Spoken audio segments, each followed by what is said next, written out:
तो उनका गोपीनाथ है, ये खीर चोरा तो 500 वर्ष पहले हुए। हाँ, लेकिन बड़ी कृपा। रघुनाथ जी बैठे हैं चित्रकूट में। कैसे प्रकट हुए गोपीनाथ जी, ध्यान से सुनो सब लोग, इधर देखिए। चित्रकूट में श्री राघव जी बैठे हैं, वनवास चल रहा है, और बगल में किशोरी जी, जानकी जी विराजमान है। लक्ष्मण जी कंद फूल फल लेने के लिए वन में गए हुए हैं, और उसी क्षण कुछ कोल भील लोग अपनी गैयाओं को चराते हुए जा रहे हैं। कोई बालक गा रहे हैं, कोई नाच रहे हैं, कोई श्रृंगी बजा रहे हैं, कोई वंशी बजा रहे हैं। गैयाओं के आगे नाचते कूदते खेलते हुए बालक गैया चराते हुए जा रहे हैं। और उस दृश्य को देख करके राघव जी मंद मंद हंस रहे हैं। और राघव जी की उस मंद हंसी को देख करके जानकी जी के मन में इच्छा प्रकट हो रही है कि ये हंस क्यों रहे हैं। और मानो जैसे हंसते हंसते थोड़े नेत्र सजल हो गए हों ठाकुर जी के। तो जानकी जी ने पूछा कि हे राघव जी, आप इतने प्रसन्न क्यों हो रहे हैं? और प्रसन्नता होते होते नेत्रों में जो अश्रु आ रहे हैं, उससे पता चलता है कि आप प्रगाढ़ आनंद में हैं। ऐसा क्या देख रहे हैं आप? तो राघव जी कहते हैं, देखो ये गैयाओं को चराने वाले कितना ऊधम मचा रहे हैं, कितना आनंद कर रहे हैं, कितनी सुंदर वंशी बजा रहे हैं, कैसे श्रृंगी बजा रहे हैं, एक दूसरे को छेड़ते हुए चल रहे हैं। सीता जी बोली, ये तो रोज ही निकलते हैं यहां से, लेकिन आज ऐसा क्या विशेष है कि आप इनको देख के हंस रहे हो? तो राम जी कहते हैं, आगामी द्वापर युग में हम भी ऐसे ही लीला करने वाले हैं, इसलिए इस लीला को देख करके मैं बहुत उत्सुक हो रहा हूं।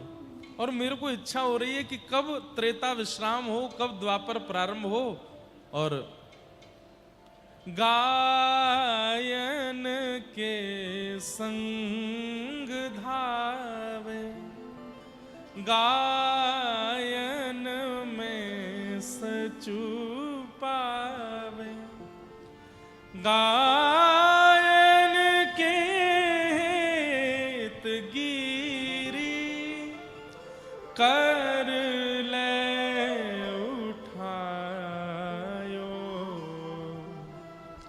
आगे गाय पाछे गाय, इत गाय उत गाय, गोविंद को गायन में बसी वो ही भावे।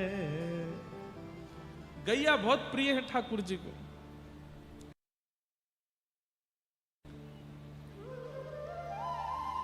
और इतने मुग्ध हो गए राघव जी कि बैठे बैठे सीता जी को पूरी कृष्ण लीला सुना दी।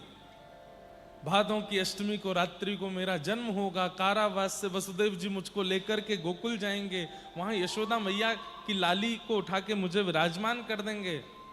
उसके बाद धीरे धीरे मैं बड़ा हो जाऊंगा, मेरे मधुमंगल, श्रीदामा, तन सुखा, मन सुखा, धन सुखा, ये सारे मेरे सखा होंगे।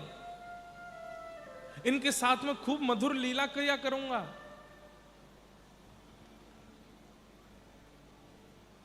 इंद्र का मान मर्दन करने के लिए एक बार मैं गिरिराज धारण करूंगा।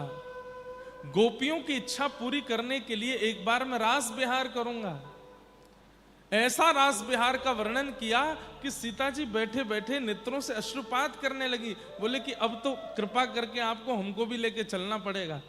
तब ठाकुर जी कहते हैं, सीता जी आप ही तो श्री जानकी जी के रूप में आएंगे, आप ही तो साक्षात प्रिया जी के रूप में, राधा जी के रूप में आएंगे और सब लीला का आस्वादन करेंगे। जानकी जी इतनी ज्यादा उत्सुक हो गई कृष्ण लीला सुनकर के कि अब राघव जी से कहती हैं कि मैं आपके उस रूप को देखना चाहती हूं, मुझे कैसे भी करके वो रूप दिखाइए जो आप द्वापर में धारण करने वाले हैं।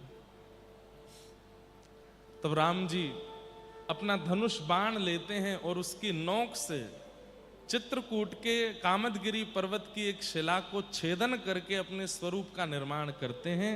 वही हैं खीर चोरा गोपीनाथ, बालेश्वर में विराजमान। उस रूप का निर्माण करते हैं। जैसे ही वो भाव प्रकट होता है, रूप प्रकट होता है, मंत्रमुग्ध हो जाती हैं श्री सिया जी। कहते हैं जितने वर्ष ठाकुर जी चित्रकूट में विराजे, श्री सीता जी गोपीनाथ जी की ही सेवा करती हैं। चित्रकूट बिहारी हैं ये। चित्रकूट बिहारी में वृंदावन बिहारी लाल, और सेवा किनसे हो रही है? सीता जी से। और वो वृंदावन बिहारी लाल जो अभी तक प्रकट ही नहीं हुए हैं, अभी एक युग बाद जिनको प्रकट होना है, उनका रूप प्रकट हो गया। चित्रकूट से आगे की लीला जब प्रारंभ होने लगी, तब भगवान ने महादेव और ब्रह्मा जी का आवाहन किया, और श्री राम जी ने गोपीनाथ जी की सेवा, सुबह की दिन की सेवा तो ब्रह्मा जी को प्रदान की, और रात्रि की सेवा देवादिदेव महादेव को प्रदान की। अष्टयाम सेवा होती है। इस प्रकार से चित्रकूट में महादेव और ब्रह्मा जी के द्वारा उनकी सेवा होने लगी। फिर कालांतर में, कलयुग में, एक राजा जिनका नाम नृसिंहदेव था, जो कि गजपति राजा थे पुरी के, वे अपनी पत्नी के साथ तीर्थ यात्रा पर निकले थे। और तीर्थ यात्रा करते करते जब वे चित्रकूट पहुंचे, और चित्रकूट में कामतानाथ भगवान पर्वत के ऊपर जब गोपीनाथ जी का दर्शन किया, तो उनकी जो पत्नी थी वो इतनी भाव विह्वल हो गई कि राजा कहे चलो, और वो चले ही ना, वहीं बैठी रहे, और उनको देख करके कहे मैं तो इनको लेके जाऊंगी।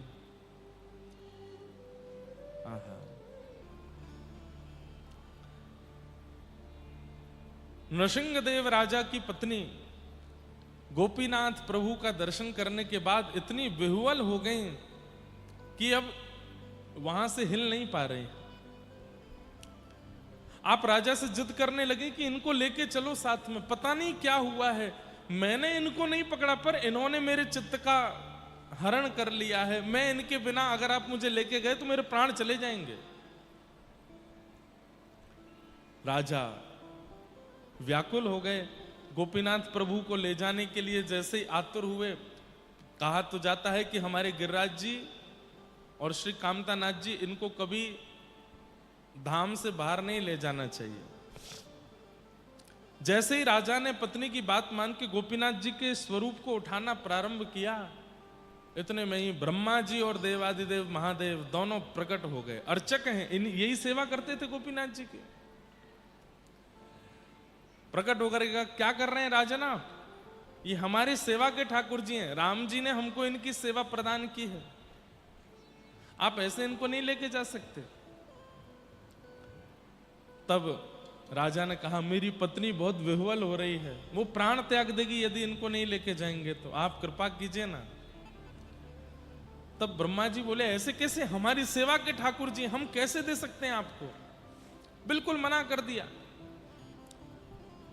तब अंत में राजा ने कहा एक काम करते हैं, आप कह रहे हो कि आपके ठाकुर जी हैं, मेरी पत्नी कह रही है कि उसके चित्त का इन्होंने हरण कर लिया है, इनसे ही पूछ लेते हैं ये क्या चाह रहे हैं, ये क्या आज्ञा कर रहे हैं, इनसे ही पूछ लेते हैं।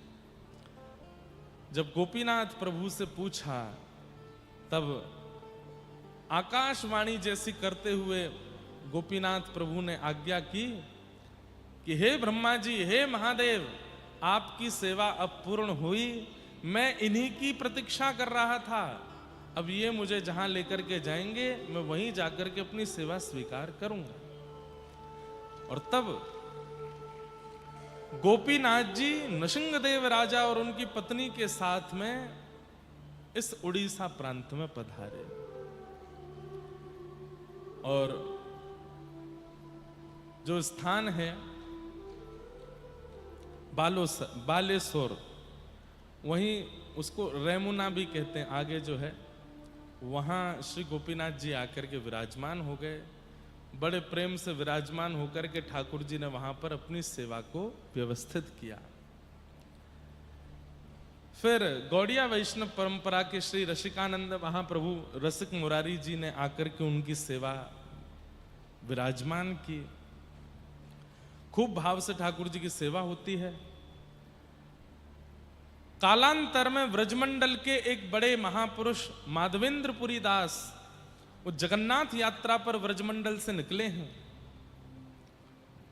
और जैसे ही वे खीरचोरा गोपीनाथ पहुंचते हैं, ये तो गोपीनाथ ही थे, लेकिन रोज रात्रि में 12 कुलिया में ठाकुर जी की खीर का भोग बनता है और रात्रि शयन के बाद वो सब में वितरण कर दिया जाता है।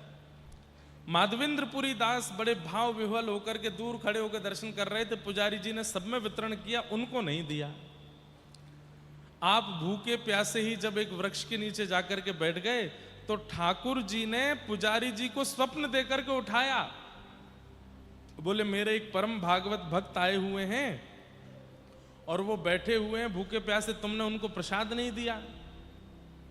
पुजारी जी बोले ठाकुर जी अब जितनी भीड़ थी सब में बट गया, अब मैं कैसे देता, अब जो था वो वितरण हो गया। बोले नहीं, एक कुलिया प्रसादी अब भी मंदिर में रखी है, उठ करके मंदिर खोलो और वो प्रसादी उनको देकर के आओ।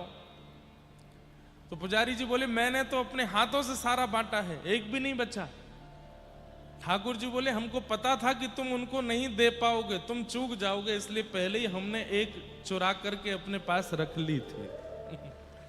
अब भी वो हमारे पास ही रखी है।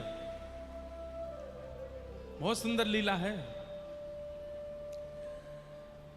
माधवेंद्रपुरी दास आप गिरिराज जी से आ रहे थे जगन्नाथपुरी, और आपका नियम था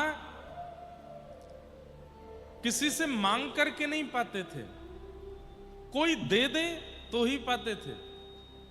मतलब भूख लगी है, प्यास लगी है, 10 दिन निकल जाए, 12 दिन निकल जाए, किसी से मांगेंगे नहीं। कोई कह दे कि महाराज जी थोड़ा प्रसाद लेंगे तो ले लेते थे।